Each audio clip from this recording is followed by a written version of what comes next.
Halo.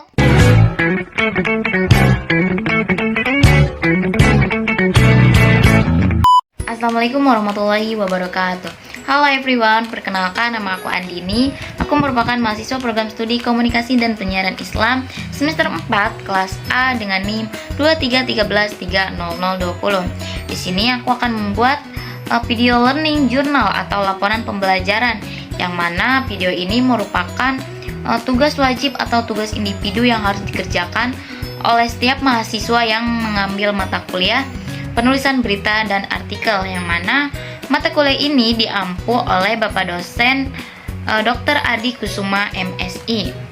Nah, teman-teman, Pak Adi ini merupakan lulusan sarjana S1 Ilmu Komunikasi di Untirta, dan S2 atau S3-nya saya lupa beliau mengambilnya di mana. Tapi seingat saya beliau juga S1 S2-nya mengambil ilmu komunikasi. Nah, teman-teman, Pak Adi juga sebelum menjadi dosen, beliau pernah bergelut di dunia penyiaran. Bahkan beliau pernah menjadi direktur di salah satu stasiun penyiaran. Nah, mungkin itu saja sedikit yang saya ketahui tentang Pak Adi. Nah, selanjutnya kita akan membahas tentang apa sih yang saya dapatkan di pertemuan pertama ini. Nah, di pertemuan pertama ini mungkin nggak terlalu banyak materi yang dibahas, karena di pertemuan pertama ini Pak Adi cuma membahas tentang RPS atau kontrak perkuliahan selama 1 semester ke depan. Nah, tapi sebelum membahas RPS, Pak Adi juga sedikit menyinggung tentang komunikasi dan penyiaran. Nah, apa sih komunikasi itu? Nah, komunikasi merupakan proses penyampaian atau penerimaan pesan yang dilakukan oleh komunikator dan komunikan untuk mencapai tujuan yang sama. Nah, sedangkan penyiaran merupakan proses penyampaian pesan atau informasi melalui gelombang elektromagnetik yang disalurkan secara serentak dan diterima oleh receiver yang ada di rumahnya masing-masing. Nah, selanjutnya, selain membahas apa itu komunikasi, apa itu penyiaran, selanjutnya Pak Adi juga membahas mengenai RPS. Tapi sebelum itu, Pak Adi juga membahas tentang lulusan Prodi KPI atau mahasiswa Prodi KPI itu bisa menjadi yang pertama sebagai praktisi akademis, atau bisa menjadi seorang dosen, guru, ataupun seorang pengajar lainnya. Dan yang kedua, seorang mahasiswa program studi komunikasi penyiaran Islam atau seorang lulusan sarjana komunikasi dan penyiaran Islam bisa menjadi seorang dakwah. Tapi kata beliau, kalau kita ingin menjadi seorang praktisi dakwah, kita tidak hanya cukup kuliah di program studi komunikasi penyiaran Islam saja, tetapi kita juga harus sambil pesantren. Karena kalau kita cuma kuliah di program studi komunikasi dan penyiaran Islam, itu tidak cukup.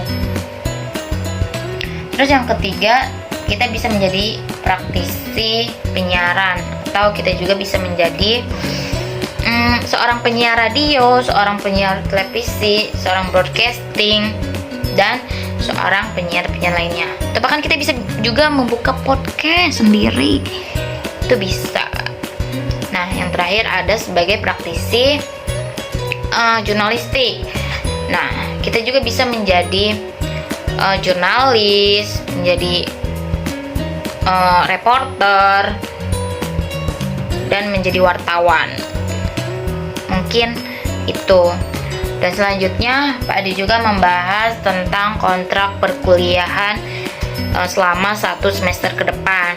Yang pertama, mahasiswa harus hadir di 11 pertemuan atau 75% dari seluruh pertemuan. Nah, itu syarat yang pertama. Kalau tidak dipenuhi, katanya bakal TL. Takut banget loh, tebel, takut banget loh. Terus yang kedua itu kita harus membuat learning journal. Nah, contohnya seperti ini, atau membuat laporan pembelajaran. Apa sih namanya? Awalnya sih kayak kaget gitu ya, disuruh setiap minggu disuruh membuat laporan pembelajaran atau learning journal. Cuma ya kita lakuin aja daripada kita TL ya guys.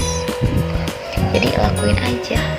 Karena menurut aku membuat learning journal itu bagus. Karena membuat mahasiswa belajar lagi setelah pulang kuliah, setelah pulang MK.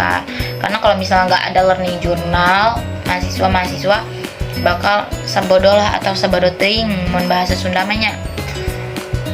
Tapi kalau misalnya buat learning journal sih bagus.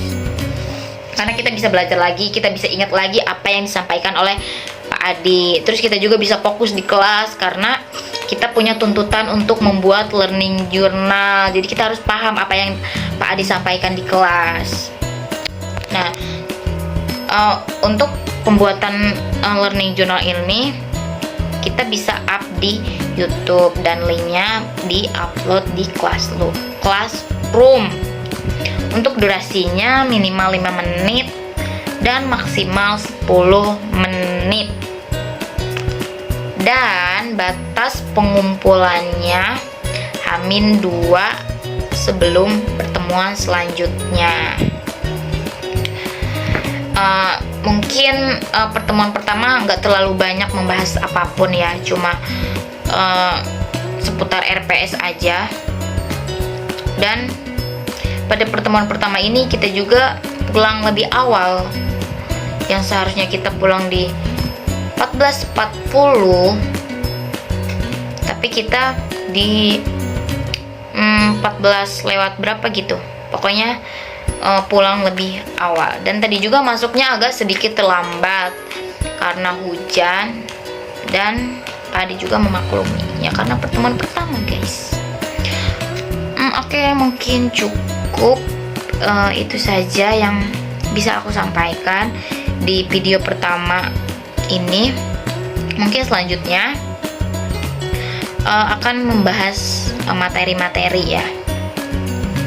Mungkin Pak Adi harap maklum ya, ini karena ini pembuatan video learning journal pertama.